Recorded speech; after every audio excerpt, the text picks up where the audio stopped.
کی جا رہی ہے وہ کیا ہے؟ کثیرم من الظن، کثرت سے جو گمان آتا ہے اس کے بارے میں کہا جا رہا ہے۔ اور کون سا گمان بار بار آتا ہے؟ کون سا گمان بار بار ستاتا ہے؟ عموماً جو برا ہوتا ہے۔ اچھا گمان اور وہ کثرت سے آنا وہ کوئی ایک آدھ ہی انسان ہو سکتا ہے، لیکن یہ ایک عادت سی بن جاتی ہے کہ انسان دوسروں کے بارے میں نیگیٹو تھنکنگ، برا سوچنا اور اسے مسلسل جاری رکھنا۔ اور یہاں پر لفظ من استعمال ہوا ہے، یعنی ہر قسم کا گمان برا نہیں ہوتا،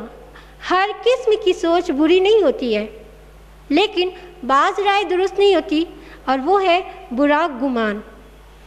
ایک حدیث میں گمان کو اکذب الحدیث کہا گیا۔ فرمایا صحیح بخاری جلد نمبر 3 کتاب الادب باب نمبر 610 پیج نمبر 428 حدیث نمبر 1003۔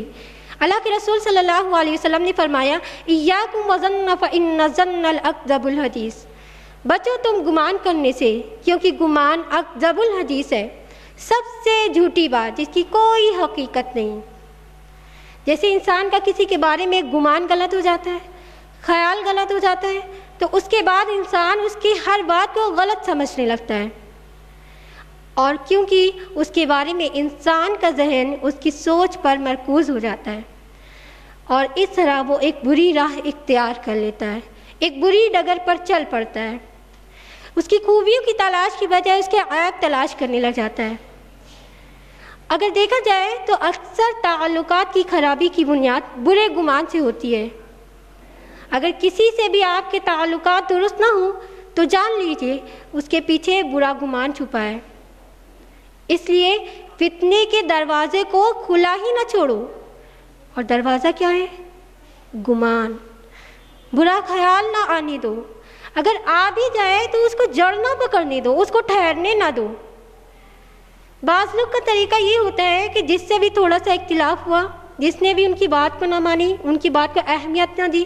یا پھر ان کے مشورے کو قبول نہ کیا، تو فوراً برا کرنے والی کی کوئی پہلو یا برائی ڈھونڈنے میں لگ جاتے ہیں۔ اگر کسی کے اندر 4 خوبیاں ہیں، ایک کوئی خامی ہے، تو وہ ان 4 خوبیوں کو چھوڑ کر اس کی ایک خامی کے پیچھے پڑ جاتا ہے، ساری سوچ کا نقطۂ مرکز اسی کو بنا لیتا ہے، ساری انٹینشن اسی پر مختصر ہو کر رہ جاتی ہے۔ بعض گمان ایسا ہوتا ہے کہ انسان کو اس کو اندر چھپا لیتا ہے، یعنی گمان سے انسان اتنا متاثر ہو جاتا ہے کہ ظن اس کو اپنے اندر چھپا لیتا ہے۔ جیسے تیز آندھی چلتی ہے نا تو غبار ہی غبار ہوتا ہے، بادلوں کی وجہ سے آسمان واضح نہیں ہو پاتا، ٹھیک اسی طرح برا گمان انسان کے دل و دماغ پر اس طرح حاوی ہو جاتا ہے کہ اس کے پیچھے انسان صاف چیزیں دیکھ ہی نہیں سکتا، اس کی کوئی اچھائی، کوئی خوبی اس کو نظر ہی نہیں آتی، اور اس طرح وہ حق اور باطل میں فرق نہیں کر پاتا۔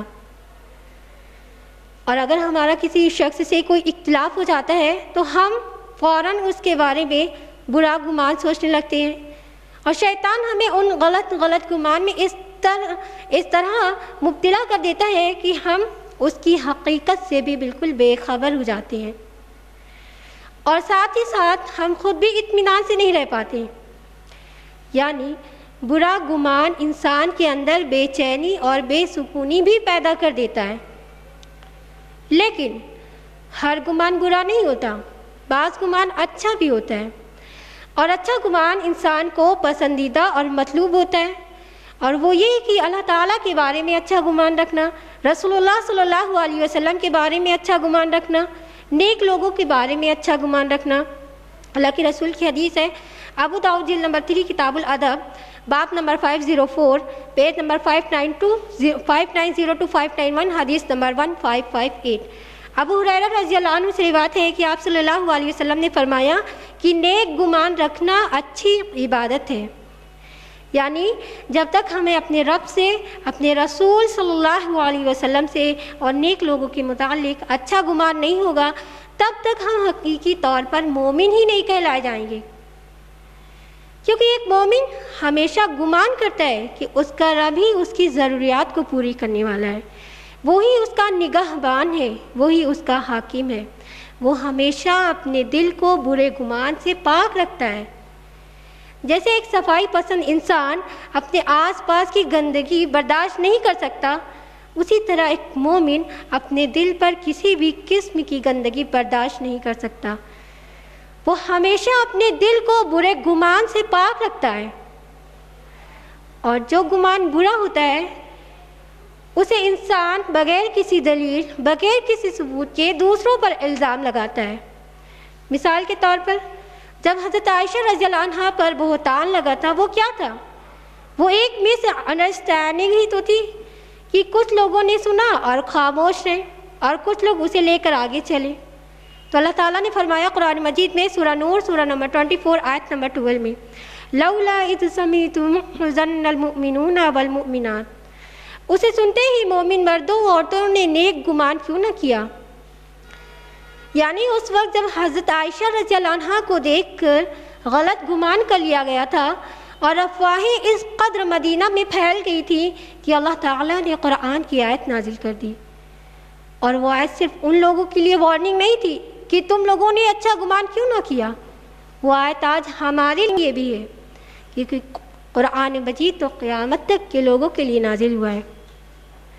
آج ہم قرآن کی تلاوت تو کرتی ہیں، لیکن اگر ہم اپنے عمل کا جائزہ لیں تو ہمیں پتہ چلے گا کہ ہم کس جگہ کھڑے ہیں۔ موجودہ حال یہ ہے کہ آج کل کی مجلسیں اللہ کے ذکر سے خالی اور بدگمانیوں اور طرح طرح کی برائیوں سے سجائی جاتی ہیں۔ کسی بھی پارٹی کو ہم نے اٹینڈ کیا، لوگوں کی چال چلن کو دیکھ کر گمان کرنے لگتے ہیں کہ فلاں ایسا فلاں ایسا، یعنی ہمارا تو یہ حال ہے کہ ہم اپنے پہچان کے لوگوں کے بارے میں دور کی بات، انجان لوگوں کے بارے میں بھی ایسی رائے رکھ لیتے ہیں جن کا اندازہ نہیں لگایا جا سکتا، جبکہ ایک مومن کا شیوا یہ ہونا چاہیے کہ اگر اسے کسی کا عیب نظر آ جائے تو لوگوں میں اس کی حیا کرنے کی بجائے اس کی پردہ پوشی کر لے۔ اور پردہ پوشی کرنے والے شخص کے بارے میں اللہ کے رسول صلی اللہ علیہ وسلم نے خوشخبری سنائی ہے۔ فرمایا ابو داؤد جلد نمبر 3 کتاب الادب پیج نمبر 558 باب نمبر 460 حدیث نمبر 1460، آپ صلی اللہ علیہ وسلم نے فرمایا کہ جس نے کسی کی عیب پوشی کی اس نے گویا زندہ دفن کی ہوئی لڑکی کی زندگی بخشی۔ اتنی بڑی خوشخبری اللہ کے رسول صلی اللہ علیہ وسلم نے سنائی کہ ایک انسان کسی کے عیب کو ظاہر کرنے سے پہلے تو 100 مرتبہ ضرور سوچے گا۔ اللہ تعالیٰ نے جن چیزوں کو حرام کیا وہ تو حرام ہے، برا گمان، سوچنا، خیال کرنا۔ اسلام چاہتا ہے کہ معاشرے کے اندر قلوب کی صفائی اور باہمی اعتماد ہو، شک و شبہات، وہم و گمان کی گندگی نہ ہو۔ اگر کوئی شخص ایسا کام کر رہا ہو یا کسی ایسی حالت میں ہو جس سے دوسروں کو بدگمانی کا موقع ملے تو وہ اس بدگمانی کو دور کر دے تاکہ دوسرا فتنے میں نہ پڑے، اور اس کی مثال خود آپ صلی اللہ علیہ وسلم نے پیش فرمایا صحیح مسلم جلد نمبر 5 سے کتاب السلام پیج نمبر 362۔ ایک دفعہ آپ صلی اللہ علیہ وسلم اعتکاف میں بیٹھے تھے، رات کو ازواج مطہرات رضی اللہ عنہن میں سے کوئی آپ سے ملنے آئیں اور آپ صلی اللہ علیہ وسلم ان کو واپس پہنچانے چلے کہ راستے میں کچھ انصاری آ گئے، اور وہ آپ صلی اللہ علیہ وسلم کو کسی عورت کے ساتھ دیکھ کر اپنے آنے کو بے موقع سمجھا اور واپس جانے لگے۔ آپ صلی اللہ علیہ وسلم نے فوراً آواز دی اور فرمایا یہ میری فلاں بیوی ہے۔ انہوں نے کہا یا رسول اللہ صلی اللہ علیہ وسلم، اگر مجھے کسی کے بارے میں بدگمانی کرنی ہوتی تو آپ کے بارے میں کرتا۔ تو اللہ کے رسول صلی اللہ علیہ وسلم نے کیا فرمایا؟ آپ صلی اللہ علیہ وسلم نے فرمایا کہ شیطان انسان کے جسم میں خون کی طرح دوڑ جاتا ہے۔ اس حدیث کو سننے کے باوجود اگر ہم نے شیطان کی پیروی کی، بغیر کسی دلیل، بغیر کسی بنیاد پر کسی مسلمان بھائی کے بارے میں اپنے دل میں برا خیال رکھ لیا یا غلط رائے قائم کر لی تو یہ گناہ ہے، یہ گناہ ہے۔ اللہ تعالیٰ کے ہاں اس کی پکڑ ہوگی اور ہم سب کو اس پر سزا بھگتنی پڑے گی۔ اللہ تعالیٰ فرماتا ہے سورہ فرقان سورہ نمبر 25 آیت نمبر 37 میں، وَقَعْتَدْنَا لِلظَّالِمِينَ عَذَابًا عَلِيمًا، اور ہم نے ظالموں کے لیے دردناک عذاب تیار کر رکھا ہے۔ اگر ہم نے خود اپنے اوپر ظلم کیا اللہ تعالیٰ کی نافرمانی کی تو اللہ تعالیٰ نے ہمارے لیے عذاب تیار کر رکھا ہے، اور اگر ہم اللہ کے عذاب کے مستحق نہیں بننا چاہتے، اللہ کے غضب سے بچنا چاہتے ہیں، تو ہمیں چاہیے کہ ہم بدگمانی سے بہت زیادہ بچیں۔ دوسروں کے بارے میں بد اعتمادی کے نتیجے پر باطنی طور پر انسان بدگمانی میں مبتلا ہو جاتا ہے اور ظاہری طور پر تجسس کرنے لگتا ہے۔ تجسس یعنی کسی کے ٹوہ میں رہنا، کسی کے عیب کو ٹٹولنا، کسی کے بھید کو کھوجنا تجسس کہلاتا ہے۔ لیکن اسلام معاشرے کے ظاہر اور باطن دونوں کو پاک اور صاف رکھنا چاہتا ہے، اسی لیے بدگمانی کی ممانعت کے ساتھ تجسس کی بھی ممانعت کر دی گئی۔ اکثر ایک چیز دوسرے کا سبب بنتی ہے۔ لوگوں کی حرمت کو تجسس کے ذریعے زائل کرنا، ان کی مخفی باتوں کے پیچھے پڑنا ہرگز جائز نہیں، اگرچہ وہ گناہ کے مرتکب ہو رہے ہوں۔ اللہ تعالیٰ فرماتا ہے سورہ حجرات سورہ نمبر 49 آیت نمبر 12 میں، وَلَا تَجَسَّسُوا، اور بھید نہ ٹٹولا کرو، یعنی اس ٹوہ میں رہنا کہ کوئی خامی یا عیب ہم کو معلوم ہو جائے تاکہ ہم اس شخص کو بدنام کریں۔ اور یہ چیز عام ہے کہ انسان دوسرے کے بھید کو جاننے میں لگا رہتا ہے، جبکہ ہمارا رب ہمیں لوگوں کے عیب کو ٹٹولنے کے لیے منع کر رہا ہے۔ اور یہ تجسس معاشرے میں اس قدر عام ہے کہ ہر انسان کسی نہ کسی کی ٹوہ میں لگا ہوا ہے، باہر کی بات ہو یا گھر کی، پڑوس کی ہو یا آپسی تعلقات کی۔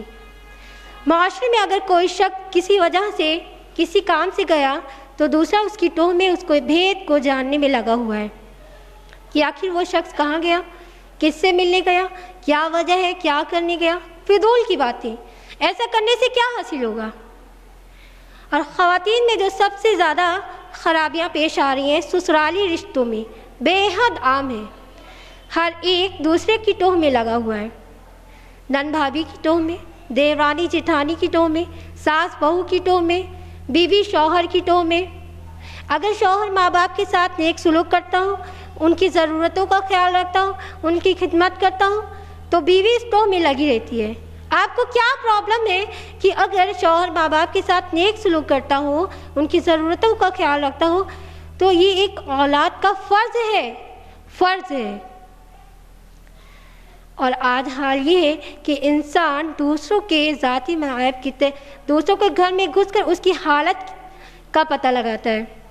جبکہ اسلام نے دوسروں کے ذاتی معائب کی تحقیق و تفتیش کی ممانعت کی ہے۔ کسی مسلمان کو یہ حق حاصل نہیں کہ وہ دوسرے کے گھر میں گھس کر اس کی حالت اور کیفیت کی جستجو کرے۔ اسلام نے ہر ایک برائی کو